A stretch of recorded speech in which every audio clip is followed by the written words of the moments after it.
Olá, nós estamos aqui com mais uma edição do Pode Empoderar e hoje nós temos uma convidada muito especial, pastora Elisete Malafaia. Pastora, ela é pastora da Advec, esposa do polêmico,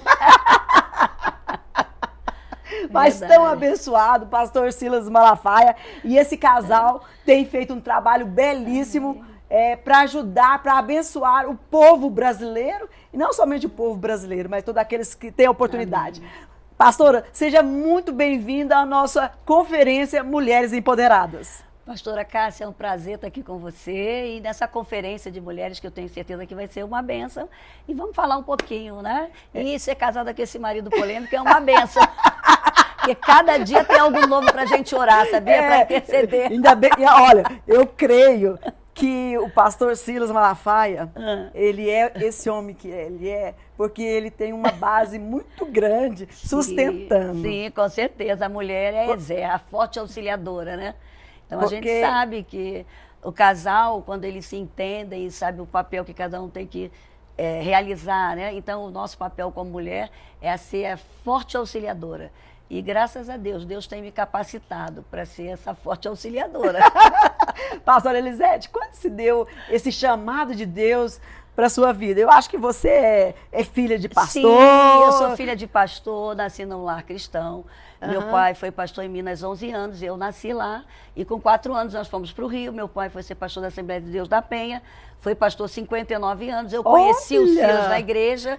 Silas sempre envolvido, desde adolescente, a gente sempre envolvido na igreja. Então eu já sabia que eu ia ser esposa de um pastor e de um pastor polêmico, desde novo. Ele já estava te preparando. Desde adolescente ele já era polêmico. E no bom sentido, de fazer mudanças, né? De mudar paradigmas. Né? Então a gente viu isso dentro da igreja e quando nós nos casamos, a gente já sabia. Antes de casar, vamos ver, como que vocês se conheceram? Sim, porque a minha irmã mais velha é casada com o irmão mais velho do Silas, o pastor Samuel Malafaia. Sim. E a minha irmã Elizabeth. Então, como nós morávamos ao lado da igreja, de vez em quando os pais do Silas, foi vice-presidente do meu pai na igreja, iam almoçar na minha casa. E ali, a partir dos 10, 11 anos, nós começamos a conversar. E começamos a namorar muito cedo. Eu com 13, ele com 14. A gente jogando ping-pong ali, conversando, brincando. E aí começamos a namorar e sempre envolvido na igreja. Né? Casei com 19 e o Silas com 20. Casamos novos também, já tenho 44 anos de casada. Meu Deus! Tenho 3 filhos, já tenho 5 netos. Que coisa boa, pastora. E fala para nós essa experiência para manter um casamento há 44 anos. Eu entendi que casamento é uma aliança que a gente faz, né? Com Deus e com o nosso cônjuge, né? E toda aliança é por um tempo ilimitado. E a gente também faz um compromisso em amor, né? Então, não existe casamento perfeito, não existe família perfeita, não existe casamento que não tenha problema. Nesses 44 anos, né, passamos por muitas adversidades, problemas, mas nós nos comprometemos, né, em sermos fiéis a Deus e um ao outro, e a gente orando, né, sendo sempre fiel a Deus, tendo muitas vezes pessoas que nos ajudaram. A gente está chegando aqui aos 44 anos, graças a Deus, para abençoar outros também. Que coisa boa. E vocês estão aí à frente da Advec, né? Essa obra que tem crescido, que tem levado a palavra de Deus a tantos lugares, né? Vocês como expandindo o reino de Deus. Sim, quando o Silas assumiu a igreja, quando meu pai faleceu, ele falou com Deus, porque o Silas foi evangelista, né? 28 anos. Ele pregou em várias denominações e sempre foi um cara muito assim, ativo, né? E ele falou, eu não vou assumir uma igreja local. Se eu tiver que ser pastor da Assembleia de Deus da Penha, nós não vamos ser mais uma igreja local. Vou ser uma igreja que eu quero. Eu tenho uma visão do reino de abrir em outros estados, fora do Brasil. E aí nós oramos e ele, como foi eleito sem ninguém concorrer a ser o pastor da igreja, né? Ele mudou, né? O nome da igreja, Assembleia de Deus Vitória em Cristo, ele saiu da Convenção Geral, né? E aí, hoje, já abrimos já em Boston, né? Nos Estados Unidos, em Portugal e no Brasil, em alguns estados. E o Silas é um cara muito, assim, apaixonado por almas, né? Ele tem essa veia evangelística, né? Então, ama cruzadas, né? Então, aliás, eu lembro dele há muitos muitos anos atrás. Nós vimos aqui no ginásio do Rio Vermelho. O Silas pregou é. muito aqui em conferência de jovens, não foi? Pois é, dessas conferências de jovens, que fui lá que eu conheci o Salmo. Olha, 1981. Ginásio Que Rio Vermelho. lindo, O olha. Silas, nessa época, o Silas já vinha já em Já éramos Goiânia. casados. Eu casei em 80, tinha 1 ano de casado, quando ele veio aqui, em 1981, olha. Que coisa linda. E eu sempre admirei. E eu sempre gostei do estilo dele, porque ele realmente mexe. Ele foi levantado com uma missão especial. Eu entendo isso também. E ele prega muito a palavra, né? Ele é muito incisivo na palavra, né? Bem objetivo, né? Eu sempre, aqueles esboço de mensagem, eu acho que eu tenho todos. Ele já está a 40, aí ele já está a idade do meu filho. Meu filho vai fazer agora, dia 27 de maio, 42 anos. Eu acabei de ganhar o Silas quando ele entrou na televisão. Então, já tem há 42 anos que ele está na televisão, ininterrupto. E foi um dos primeiros também, né? Foi o primeiro. Levaram o evangelho através dos canais de televisão. Naquela época tinha o Jimmy Swaggart, que ele admirava o Jimmy Swaggart pregar. E um dia ele falou com meu pai assim, um dia eu vou pregar aí na televisão. O meu pai brincou, vai, meu filho, sonha. E ele teve esse objetivo. Começou pela fé, entrou na televisão, né? E já está há 42 anos na televisão. Agora ele está junto com o meu filho lá também, acompanhando. Ai, que bom. Então é um legado que já está passando para gerações. O meu filho hoje é pastor também. Já é pastor de uma igreja nossa também. Sim. E já está lá, passando um legado também. Porque a visão dele é essa, né? A visão do Silas é ele ser um pastor, mas ele não é aquele pastor de ficar no lugar. Então, ele gosta de sair pregando, viajando. Ai, tem tudo a ver. É dele, né? Mas é um apóstolo, né? Que expande o reino de Deus, aonde ele vai, abrindo trabalhos. Desbravando, né? Desbravando essas veredas. Me conta aí, como é conviver com ele? Como que é o Silas? Bom, na verdade, ele é polêmico. Ele é polêmico, assim, nas coisas que Deus usa, mas em casa é interessante. O Silas é uma pessoa muito tranquila, né? Ele, assim, de falar alto, é o jeito dele, né? Mas ele é um pai amoroso, é um marido amoroso, sabe? É muito consciente dos deveres dele como pai, como avô, sabe, como esposo. As pessoas olham o jeito dele assim, brabo, falando. Já me perguntaram assim na rua, ai, seu marido bate em você porque ele é tão brabo. Eu falei, minha filha, aquilo ali. Porque nós vivemos papéis e funções que a gente desempenha, né? Então, na função dele, hoje, né? Hoje, assim, ao lado do Bolsonaro, defendendo o Bolsonaro, do jeito que a gente está vendo essa verdadeira guerra, e a gente sabe que tem um mundo espiritual por trás disso. Então você não vai, numa guerra, você não vai tranquilo, calmo. Você vai para uma guerra, você tem que estar com as armaduras espirituais, você tem que ter autoridade na palavra para falar. Então eu entendo que é Deus mesmo que capacita o Silas, porque eu já gravei ele muitas vezes, eu que gravo, agora ele grava sozinho. Ele conseguiu um jeito lá, porque antigamente era eu. É de madrugada? De madrugada, meus vizinhos falam de madrugada. E é de madrugada, porque olha só, e eu sei que é Deus, porque às vezes a inspiração vem de madrugada. Elisete, ele levanta da cama, não, eu tenho que falar disso. Silas, tem certeza, meu filho? Agora? É agora, a inspiração veio agora, ele vai, escreve. E na hora, sabe, são coisas que eu sei que é Deus, por isso que eu sou tranquila. Ele é no improviso também, né? No improviso, não tem nada programado. Por isso que eu sei que é o Espírito Santo que tem direcionado ele. Porque a gente está vivendo um momento no Brasil, muito né? Você difícil, sabe disso, né? No mundo espiritual, uma batalha cultural. A nossa guerra hoje é cultural. Além de ser uma batalha espiritual, é cultural também. E aí a gente vê que, nesses momentos, o Silas, a gente conversa, quando ele vai deitar, acorda de madrugada. Elisete, eu tenho que falar alguma coisa aqui. O Espírito Santo colocou, eu falei, então vai, meu filho. E eu fico lá orando, sabe? E ele vai lá. E quando você vai falar, como é do temperamento dele, ele vibra com aquilo que ele faz, né? Então ele expressa aquele jeito dele ali na hora que ele está gravando. Porque ele dá toda a emoção dele, sabe? O que ele acredita. Então, isso é importante, sabe? Porque não adianta você querer defender algo que você crê que é importante, que é verdadeiro. Realmente falando sem motivação, as pessoas nem querem ver. Então eu sei que é Deus. Então as pessoas olham para aquele jeito dele, não, esse cara deve ser grosso, não é nada disso. Aliás, quem é a braba lá em casa sou eu. Vocês estão passando Pergunta para os meus filhos. Bem diferente, né? É verdade. Ele é um cara assim, muito apaziguador, um coração boníssimo, sabe? tem uma compaixão das pessoas muito grande. É um cara assim que sabe dar uma segunda chance e ouvir. Aquilo que ele faz ali é um papel e uma função que Deus o chamou para realizar. Ali ele está desempenhando um papel e uma autoridade. E uma autoridade no mundo espiritual. Agora, em casa e nos relacionamentos com os amigos é totalmente diferente.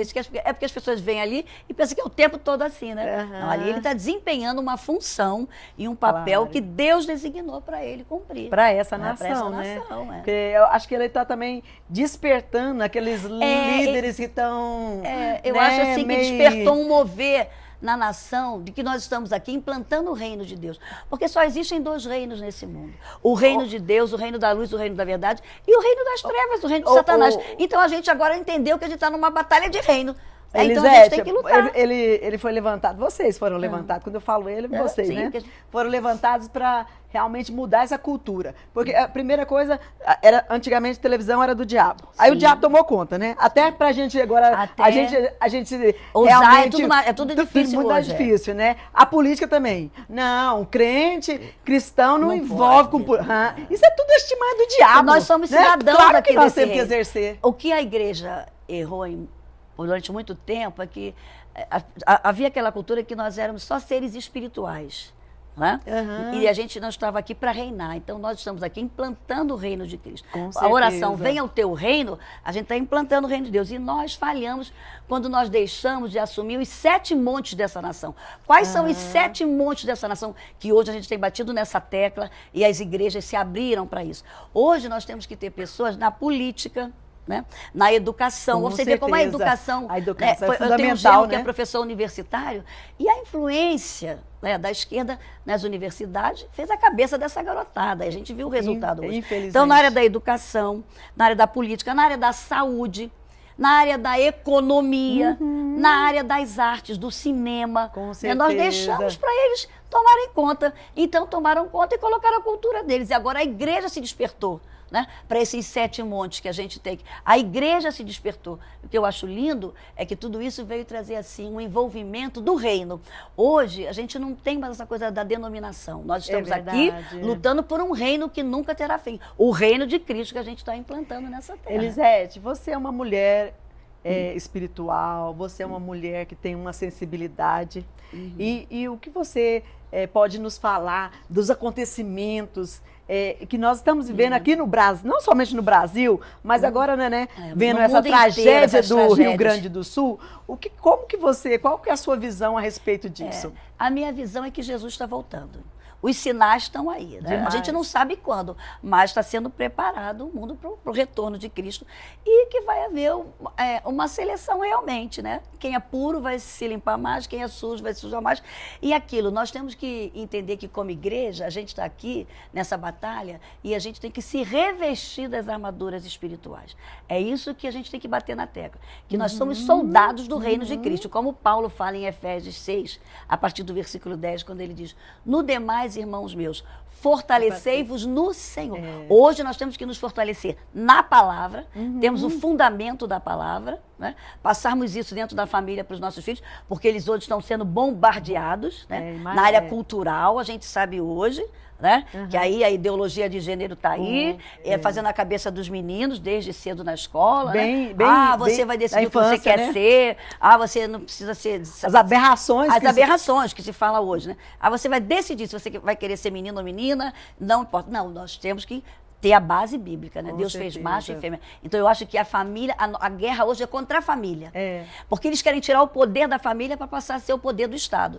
Então uma família forte, o Estado não vai ter tanta interferência. O próprio socialismo, ele já fala assim, vamos destruir a família. Porque se uma família for estruturada, ninguém muda a mentalidade dela. E vai deixar um legado. E quanto mais a sociedade estiver desnorteada, fica mais fácil de ser manipulada também. Sim, fica massa de manobra, e é isso que eles querem, né? E por isso que eles querem globalizar tudo, né, na cultura. E a igreja não. A igreja é sal e luz nessa terra. E enquanto a igreja estiver aqui, Paulo diz que a nossa batalha, né, contra a carne e o sangue, contra as hostes espirituais da maldade, nos lugares celestiais. Então eu queria dizer uma coisa para você que está aí assistindo.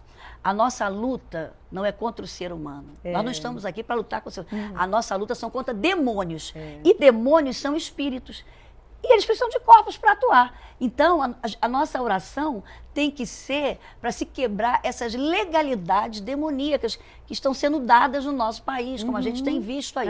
E isso a gente só vence com oração, jejum e a palavra e uma família fortalecida. Porque a gente tem que se revestir das armaduras, como Paulo fala, o capacete da salvação, mente de Cristo, aberta para o novo, uma mente otimista, né? Couraça da justiça, as emoções bem estruturadas, né?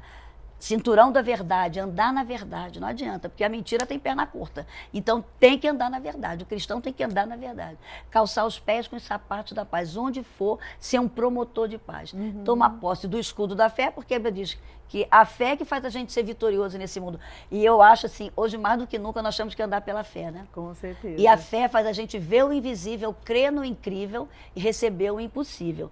Então, como nós precisamos ser mulheres de fé, os homens precisam ser homens de fé e incentivarmos nossos filhos, desde novos, a serem crianças de fé, porque eles vão lutar contra as hostes espirituais já, com a cultura, com informações. Então, isso, como que eu vou manter a minha fé? Com a palavra, a espada do Espírito. A gente está numa guerra, então tem que usar a espada. A espada é a palavra, né? Então tem que... A garotada, nós como mães, né?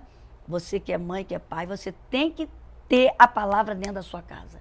A palavra é algo muito importante para que a gente não seja levado pela cultura. Quando Moisés tirou aquele povo do Egito, você vê lá em Deuteronômio 6,4, que foi para levar o povo para Canaã, né? E quando chega lá em Deuteronômio 6,4, ele fala assim, ouve, ó Israel, o Senhor nosso Deus é o único Senhor. Ame ao Senhor teu Deus com todo o seu coração, com toda a sua alma, com todo o seu entendimento.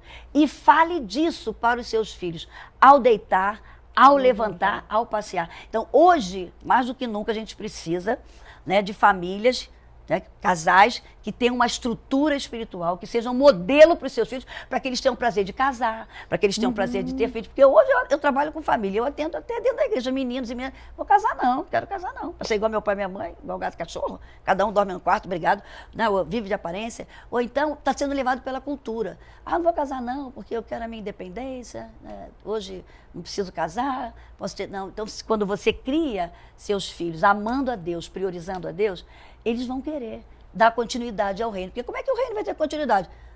Com as famílias, né? Os filhos se casando, deixando um legado. A gente está vendo aí a Europa. A Europa, toda hoje, a maioria é islâmica, porque não se tem mais filhos.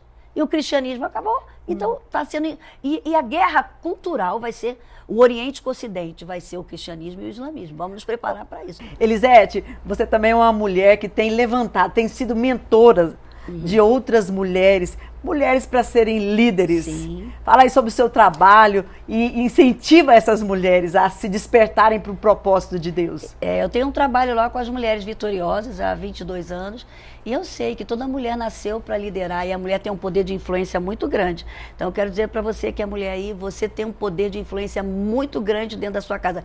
E eu digo para as mulheres lá da igreja, você é a arma secreta de Deus nessa terra. Por isso que Satanás nos odeia. Porque foi a mulher que descobriu o inimigo. Então, minha filha, se prepare, seja uma mulher cheia do Espírito Santo e você vai ter um poder de influência muito grande dentro da sua casa e você vai deixar um legado para as suas gerações. Elisete, você está aqui na conferência Mulheres Empoderadas de Deus e com o tema Jardim Regado. Serás como um manancial, sim, cujas águas nunca faltarão, como um jardim regado. Então eu queria que você deixasse uma palavra para essas mulheres sobre este assunto. Olha, entenda que você é uma flor muito especial no jardim de Deus. E eu vou deixar o texto de Isaías 27:3, que diz assim, eu, Senhor, aguardo, e a cada momento a regarei. De dia e de noite eu estou cuidando de você, tenha certeza que nenhum mal vai chegar a você, porque o Senhor está cuidando de você. Você é uma flor muito especial, que você possa ter Jesus como seu jardineiro todos os dias, e Ele vai saciar os desejos da sua alma. Que Ele diz assim, com amor eterno eu te amei, e com um amor leal eu tenho te atraído. O amor de Deus é divino por você, o amor de Deus é eterno por você, e Ele vai realizar seus sonhos. Seja fiel. Olha, Elisete, eu quero aqui agradecer. Foi muito bom estar com... Eu sei que você tem... O prazer foi meu estar aqui com você, uma experiência tremenda para passar para nós. Mas vocês, mulheres, vocês podem acessar o link e assistir a palavra da pastora Elisete Malafaia aqui na conferência Mulheres Empoderadas de Deus. Que Deus abençoe a vida de vocês, que vocês realmente possam entender que vocês são preciosas, que Deus as ama e deseja que você possa reconhecer o seu valor. Amém. E assumir esse propósito de Deus aqui na terra. Deus te abençoe.